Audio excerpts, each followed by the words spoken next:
Okay. Am I audible? Yes. Let's Yes. continue class. So, understanding entity and control systems. So, when we audit a client, it is important that we understand what is the structure or the working uh, structure of the company. Okay. So, entity and environment gives you exactly that. So, you're going to decide or you're going to analyze what is the organizational complexity, how big the organization is, or how small it is, right? So, if it is higher in complexity, that means there is an increased misstatement, right? Okay. And then you're going to examine the ownership of the company, okay? The distinction between the owner and the management and the governance, clear? And then Clear. you're going to see to the business models, okay? That means the IT integration, the order, the accounting software they're using, okay? Or any other services that they are outsourcing. Understood? Okay. Yes. The second one is external factors. So external factors basically includes the industry knowledge, okay, or the rules and regulations of the particular country, right? And all the other things that might affect the client. Clear?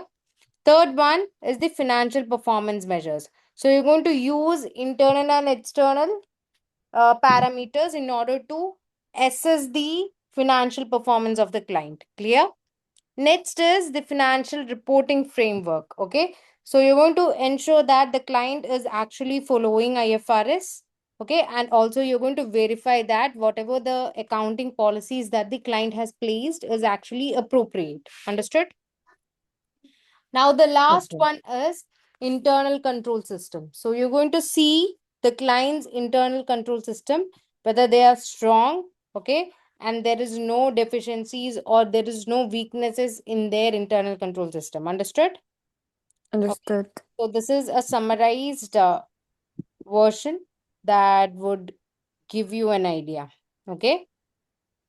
Okay. So when you take the entity, you're going to see the organizational structure. You're going to see how the governance is there, whether they for example they apply the top, middle and bottom level management or whichever. Okay.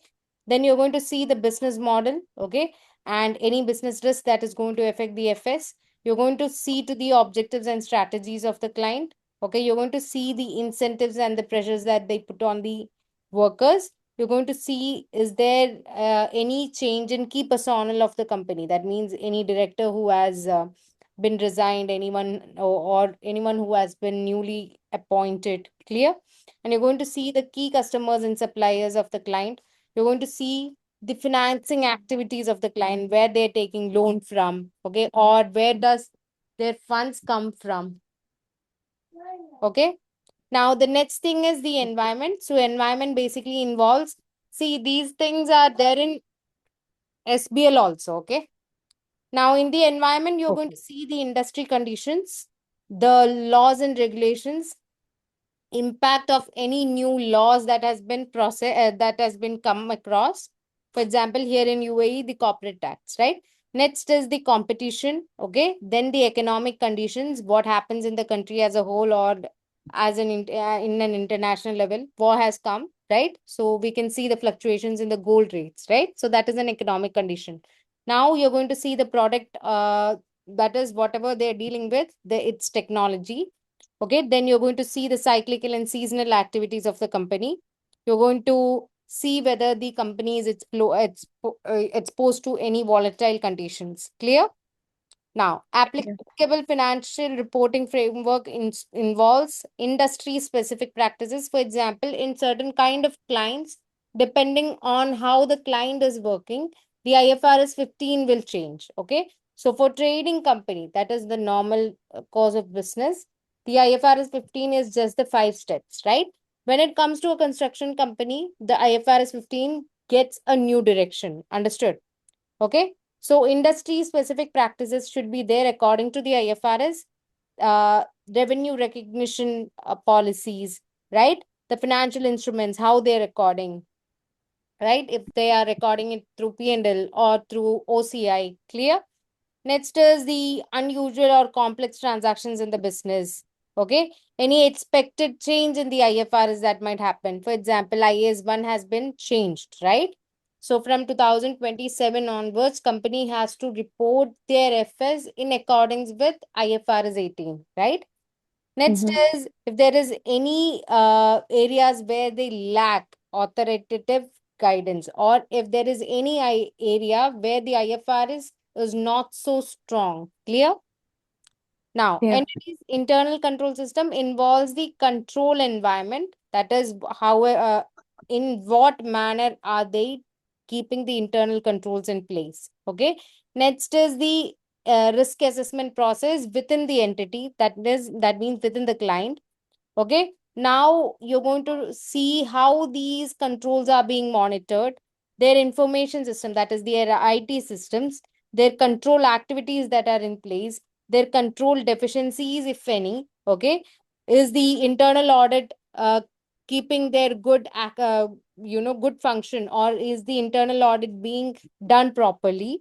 Okay. Also, the use of IT in the internal control system. Clear? For Clear. example, I have gone to a client where there is an internal auditor. It's a big group. Okay. So what the internal auditor does is occasionally he is going to check through all the accounting systems in the various branch of the group, right? So that is an internal control integrated with the IT system. Understood? Understood. Okay. Just a moment, guys. Okay. Next is sources of information. So we need all these information, right? So where do we get those information? First one, as an auditor, as the years pass by, you would have that experience, past experience from where you can actually read your clients, right? So that is one thing. Okay. Second one, audit firm. That means if we are not experienced enough, we're going to seek help from our seniors. Okay. The partner, the management, or the prior team who has attended that audit, right? Or the prior year working files, right? Or any other industry experts that you could use from within your audit firm. Understood? Next is analytical procedure where you're going to understand the client based upon their trend analysis or ratio analysis. Clear? Next Yeah. is the client itself. So you're going to go and have a talk with your client from where you can collect the nature of activities that they do, the controls in place, right? Or you can observe how your client is doing the day to day activities of the business. Okay. Or you can surf through the website of the client and see what all activities or which area they're focusing on, right? Or through their brochures. Understood? Mm-hmm. Now, by external means, you can actually use internet and see to the things that are happening in the company, right? Or you can contact the company's house. Company's house is basically registrar office, Samriddhi. Okay. Now, then Yes, you ma'am. All the can, companies are listed there. yeah, in UK it Like is in companies. company's office. Okay. Okay. Or you can take the industry data, okay, or the trade press, right? So these are the sources of information available with you. Clear? Now And we've ma'am, in UAE, in UAE, like, what is it called? Companies house only? UA, I don't actually know, but there is a Oh, ministry which is handling everything. okay. Got it. Okay. Next Yes. one, analytical procedures. So this is the thing that we are going to discuss deep. Okay. So if we have a new client or an existing client for the fact, okay, there can be changes in the business activities, right? So these kind of changes could be easily picked up from ratios or trend analysis. Clear? Okay. Clear. So what we are basically doing is we are going to take the past data and compare it with the present year and find any significant fluctuations, and you're going to investigate upon them. Clear? Okay. Mhm. So as per standards, it is very important that you use analytical procedure. Okay. And why is that? It is going to make you understand the inconsistencies, any unusual events that has been occurred. Okay. And also may make you detect potential frauds as well. Clear? Now you Okay. also can find the risk of material misstatement. Okay. You can uncover anything that has not been known to you as an auditor, right? You can take comparisons of the prior periods and the current year, and also for the future periods as well. Okay, and also you can compare it with the industry benchmarks that of other companies, right? And also there are certain figures that you take where you're going to compare it and find the relationship between both of them, and by doing that you can get a financial and non-financial aspect of the figures that you are trying to compare. Clear? And also data analytics employing software also can be used in order to record the actual amounts and compare it with the budgeted amounts as well. Clear? Clear. Okay. So analytical procedures during the audit. See, analytical procedures are basically done on all stages of the audit. Okay. So the first one is the preliminary analytical procedure, where as an auditor, you're going to take the client, okay, and you're going to compare everything with the previous year, so you get, so that you can get a good understanding of the client company. Okay, so that a risk of material misstatement could be detected. Detected. Clear? Now, the second Clear. one is substantive analytical procedure. So, substantive analytical procedure is done while you are doing the audit work. Okay. So, first is done when you have started it off. Second is done, that is, substantive analytical procedure is done when you're doing the audit procedures itself. Clear? Third one, final analytical procedure. Finally, at the completion stage, you're going to take the ratios wherever necessary in order to evaluate the fluctuations. Clear? Okay. And nowadays, there are automatic tools. For example, if you take the audit software, it automatically calculates and gives you the differences between the last year financials and this year financials, right? So that is an example. You can also make use of automated techniques. Okay, clear? Now, how to perform analytical procedures? First of all, you're going to have a figure, okay, for comparison. Okay, it could be gross profit as a percentage of revenue, it could be net profit ratio, right? It could be the comparison of the COS from the previous year and the current year. Clear? Mm-hmm. Now you're going to define what this particular difference is, whether it is material or immaterial. Clear? So if it is not material enough, we say it as a tolerable error.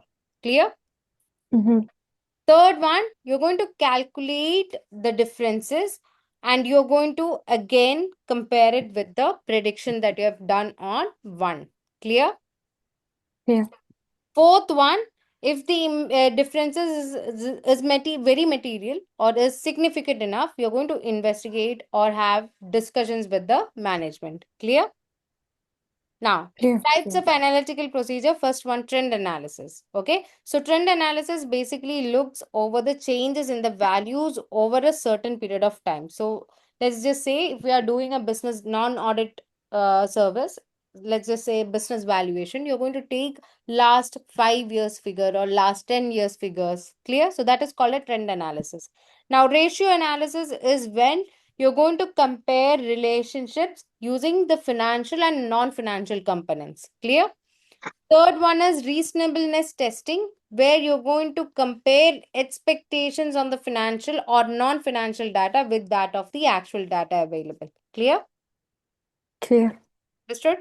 Now, key Mm-hmm. ratios that you use for audit. First one, profitability ratios, gross profit margin, that is gross profit divided by sales into 100, which you have already studied in FR.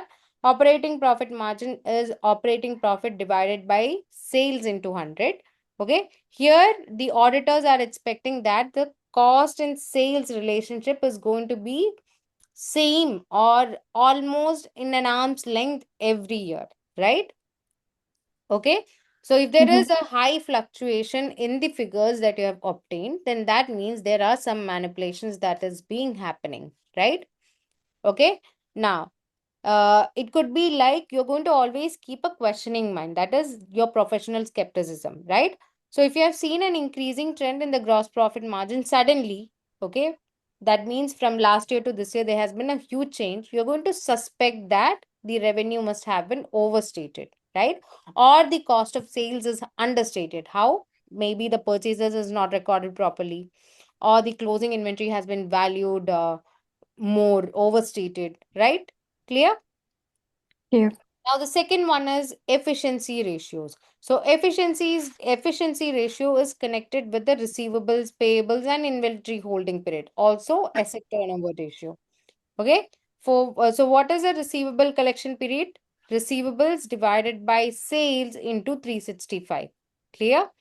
Payables payment period is payables divided by purchases into 365. Okay. And inventory holding period is inventory divided by COS into 365. Asset turnover ratio is revenue by total assets. Clear? So Clear. how does a fluctuation in them indicate have you take your decisions, or how do you decide what is the reason? Okay. So sometimes if there is an overvalued receivables, what would happen? Okay. There could not have been allowance created for them. That means the doubtful debts allowance might be very low, right? That is your suspicion. Clear? Because you are always going to keep a questioning mind. You're going to question them. Why is this like this? Clear? Mm-hmm. Now, second could be that due to the fact that the inventory has been overvalued, or damaged or obsolete goods have not been written down to its NRV, the inventory holding period is very high. Okay, clear? Clear. Or if the inventory holding period is very high, there is a risk that the inventory is obsolete or damaged. We could think like that also. Understood? Okay. Understood. Yeah. Now, the third one is that maybe the asset turnover ratio is very low, indicating that there is going concern issues with the company. Clear? Now, second one is liquidity ratio. This is the most common ratio, current ratio and quick ratio. So, current ratio is current assets divided CA by CL. Quick ratio is current asset minus inventory minus prepaid expenses divided by current liability. Clear? So, these ratios are basically going to explain how the company can meet its current liabilities using the current assets. Clear? That means the Mm-hmm. short term debts. Okay. So if there is any uncertainty, the FS needs to have a disclosure. Okay. And this disclosure would be on the going concern, and it should be verified by the auditor himself. Clear? Next is the investor ratios, which is basically related with the funds. Okay. Under that, first one, gearing. So gearing is basically debt by debt plus equity. Clear? Next is the ROCE. That means how much profit you are earning for the funds that you have invested, right? So that is profit before interest and tax divided by capital employed. That is debt plus equity. Clear? Okay. So what does a Mm-hmm. gearing give you? Is going to give you an idea of how much the debt has been raised by the company, whether they are able to pay it back with the profits that they have by using which ratio. Tell me which ratio would we use for estimating the capacity of the business to meet its debt cost. Interest coverage ratio. Okay, Okay. clear? Don't forget Okay. things. Tara, practice. This time you should be able to complete your exam for 100. Okay. Okay, Inshallah. Inshallah. Mm-hmm. Don't don't take too much time so as to not complete your essays, because essays Okay. is where you are going to score more, because for essays each workings would be giving you some marks. Clear? Clear. Okay. Now next one, ROCE is going to indicate how much returns the shareholders are getting for their investment. Clear? So Mm-hmm. if there is any change in gearing or ROCE, that means there is a change in the funds that has been invested or withdrawn or borrowed in the organization. Clear? Clear. Okay. So this is very important to understand any changes that is happening in the balance sheet. Okay. And this way you can also understand the performance of the business. Understood? Mm-hmm. Clear? So that Clear. lesson is over. Fifth chapter is over. We're going to take the sixth chapter. So, ma'am, like usually in auditing, Fifth chapter is planning. Okay. So this is the first thing that happens in the audit. You plan things. Okay. So what is a purpose of planning, it is going to give a name or a followed footsteps or a footsteps to the auditor in performing a very good audit, right? So Mm-hmm. planning is to ensure that there is no chance of poor quality audit. You're going to do extremely good audit as per the standards. Clear? So what are the benefits of planning? See, these small notes are going to be there for exams for both AA and AAA. It is going to be there for few marks, 4 marks, 5 marks, like that. Okay. Okay. So when you're going to do those kinds of question, make sure you write a small heading and then you describe things. Okay. And when you write exam, theory exams especially, you're going to explain as if the one sitting in front of you is a small kid and you're making him understand. Clear? Clear. So benefits of planning. First one, planning aids the auditor in focusing on critical audit areas. So, when you're doing the planning beforehand, you already know where the critical areas are, where you have to concentrate more. Clear? So, in a practical perspective, what we usually do is we are going to go through the trial balance that the clients give us, and we are going to mark the areas where we have to do a thorough procedure. Clear? Clear. Understood?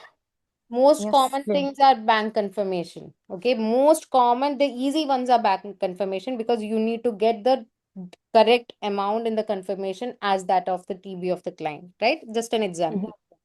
Most hardest thing I came across is the investment in shares. Seriously, that thing is very difficult Mm-hmm. because we go according to IFRS, but the client must have not recorded it like that, right? So there could be issues.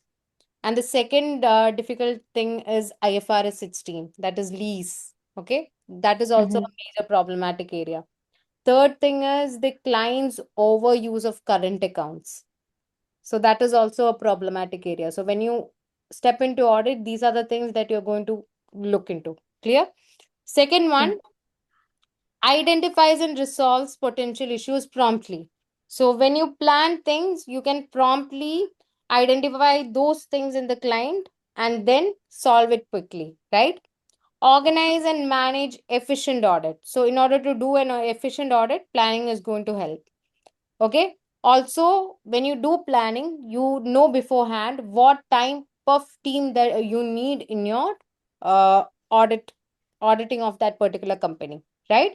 And the last one, it is going to give you a coordination with the experts and the internal team audit team of the client. Clear? That means you know beforehand which experts you need to make use of and what do you need from the internal audit system of the client. Clear? Clear. Okay. Now, conducting audit with ISA. Okay. So, as per ISAs, you need to fulfill all the auditor's responsibility. You need to ensure that your user is confident in referring to your opinion. Okay. And it should be consistent. You must maintain all the ISAs that you have studied so far while performing the audit.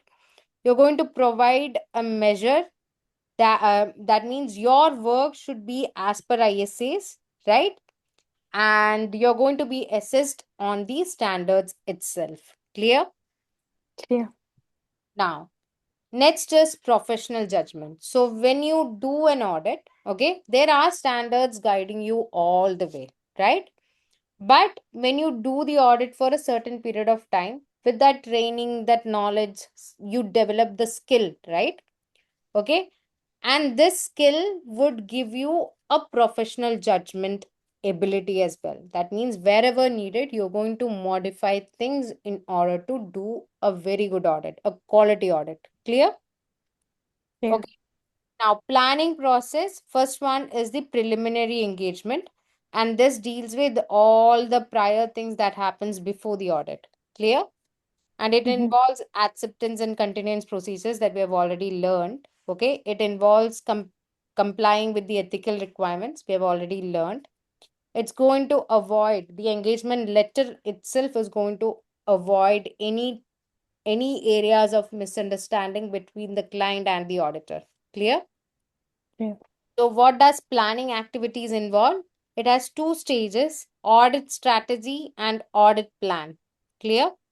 And all the strategies and plans are going to be documented in audit working papers. Okay. And also, if there is any updates, also it should be documented. Okay. Why are you planning? Okay. In order to assess the risk beforehand, right? And you plan the audit strategy, you plan the audit plan, and you design the audit procedures, right? And audit strategy is basically on the materiality and also on the performance materiality. These two words or terms we have already discussed in the previous chapter. So, what are the main stages in planning? You're going to assess the risk of the entity, that is the client. You're going to develop a design in order to mitigate those risks. You're going to select an audit team who's going to be very appropriate for the audit. You're going to assess the materiality, and you're going to select what all procedures you need in order to finish the audit. Clear? Clear. Now, assessing risk. How do you know if a client is risky? You're going to do a know your client procedure. You're going to do performance, that is, you're going to do analytical procedures in order to understand any fluctuations or the problematic areas. Okay. Example is looking into maybe partner's current account, the fluctuations that have from previous year to current year. It's a good start. Clear? Now, the second one, the audit strategy. Okay. So, audit strategy is the thing where you take the aim of the audit. Okay. And the timing of the audit. At what is the time you're going to get this completed with. Also, and the directions of the audit. What are the steps that you're going to take? Clear? So, what are the contents of audit strategy? This is for AA, the the question is going to come for half mark each. So if the question asks you 3 marks, you have to write 6 marks. Clear, Sarah? Okay, so you're saying half mark for every single point, so that means I have to write 6 Exactly. points. For everything, that is the thing. Okay. Every contents, you're going to use the same thing. Half marks for each content. Clear? Okay. For Noted. summary, it's a no purpose. It's not very important, but you have to learn it. That's all. Clear? Oh, yeah. Okay, sometimes the questions may come to cite the deficiencies in the audit strategy. Then you have to be thorough with us. That's all. Okay. Okay. So what are the contents of audit strategy? You have to, it should have the IFRS that is being used by the client. Okay. Industry specific details, that is the financial services, if it is a charity business, if it is a trading business, right? Now you have to see the number of locations of the client. Okay. If there is any specialist knowledge required, for example, if it is a legal firm, you need a legal personnel, or if it is a cryptocurrency firm, you need a financial analyst, right? Now, whether what is the reporting currency of the client, what is the effect of IT, okay? What is the whether the client needs an interim or final audit, or just one audit is enough, year-end audit is enough. Clear? Also, the volume of transactions of the client, okay? Also, if there is any significant reporting changes that has been happening, right? Clear? Now, what is an audit plan? When you set the strategy, the next step is to decide how you're going to achieve those strategies. So that is basically audit plan. Clear? So plan is going to address the things that you have cited in the strategy. Clear? So what is the relationship between a strategy and a plan? Strategy is the overall approach. Plan is basically the things that leads to those strategies. Clear? So what is Yeah. the components of audit plan? You're going to specify the nature, timing, and extent. That is the direction of the audit, how the members would be supervised, right? How the audit would be taken down, okay? And at what time does it stop? What is the deadline? Clear? Next is, after doing an audit, those people who have done the audit should take it under review. That means any other senior from the team would review the work that is being done by the team member. Clear? Next is risk assessment procedure, where you're going to, while the review work is being done, the senior is going to assess the risk or problematic areas. Clear? Now, after the review, there could be points where you have to do extra audit procedures and who should do them and how much work you're going to continue to do. Clear? Mm-hmm. Okay. And then is the deadline of the audit. Okay. And if you feel like there should be additional procedures that should be performed, okay, as so as to give the quality or so as to keep the quality standards of the audit, you have to do that as well. Okay.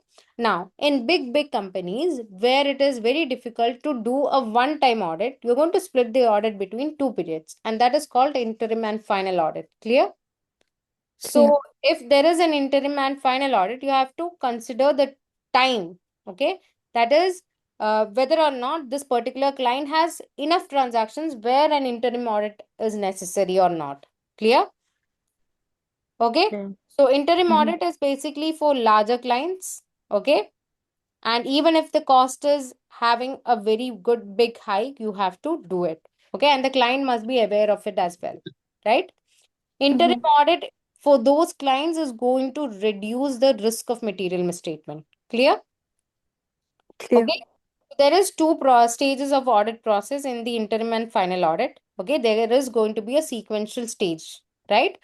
So one set of financial statement, let's say for 6 months, would be audited in the middle of the year. Okay. In the middle of the accounting period. Clear? And the next set would be again audited in the last end of the auditing period. Sorry, accounting period. Understood? Understood. And for these two things, a single auditor's report would be issued. Okay. So audit work is done in the middle of the year, that is before the year end, and it is also done after the year end. Clear? Mm-hmm. Okay. For example, in the final audit testing, what we do is, see, in the interim audit, we have calculated, let's say, a 6 month sale, okay, and it is 9 million. From there itself, you're going to forecast a figure for the next coming months, right? So that is Mm-hmm. until the year end what has happened. And then you leave the company and come back again after the year end and you look at the sales, okay? So what you projected should be in an arm's length difference. That means it shouldn't be, the fluctuations shouldn't be too high. Understood? So if it is too Understood. high, that means you have to do more procedures in order to verify those things. Clear? Mm-hmm. Okay. So impact of interim audit on final audit. How does this help the final audit? See, when we took the interim audit, when we took on the interim audit, we noted that the control risk is very low, right? So that means in the final audit, you're going to do only less substantive procedures. Okay. Now, Mm-hmm. suppose you have done very less substantive procedures in the interim audit. Okay. Then in the final audit, you have to do more, or the vice versa could also happen. Clear? Clear. Yeah. Now, the interim audits report is going to be a single report, which is going to be signed at the year end once the once the client's financial statements or management accounts are ready. Clear? Mm-hmm. Now, fourth one, if the client has a very increased risk of material misstatement, you're going to identify those risks in the interim audit itself. Okay. And this is going to have a subsequent thorough substantive procedures done on the final audit. Clear? Clear. Okay, so if the control risk is very low, okay, that means the internal control is very good in the client. So you're not going to do much in the final stage. You're going to do a fewer basic substantive procedures. Okay. Now, if in the interim audit you have done a thorough substantive procedures, you're going to do few or less substantive procedures in the final stage. Basically, analytical procedures would be done. Okay. Now, Mm-hmm. in the interim stage, if you have identified many key areas of increased risk, okay, especially control risk, in the final audit, you're going to do more substantive procedures in order to verify things. Clear? Clear. Yeah. Understood? Mm-hmm. I'll close with interim and final audit. Okay. Okay. So, interim audit, the timing is going to be middle of the year. Okay. Now, Mm-hmm. this is going to be such that it is not interfering with the year-end procedures of the client. Clear? So, it is going to be after the first quarter, at least after the first quarter, where the transactions have been coming in for the current year. Clear? When you say interim audit, do you mean the variance analysis where they just conduct the analysis? No, no, Like no. the quarter audit? Or is it like 10 months of the year? Interim audit is basically done for construction companies mostly, or any other Okay. large firms where the volume is very high. So Mm-hmm. basically, suppose their accounting year is from January to December, suppose. What we are Yeah. going to do, maybe in the July, August, or September, we are going to do Mm-hmm. an audit until that date. That means Mm-hmm. from January till August. Clear? Got it. Yeah. So when we do that, the client also has a responsibility to give us a draft FS until that date as well. Clear? Okay.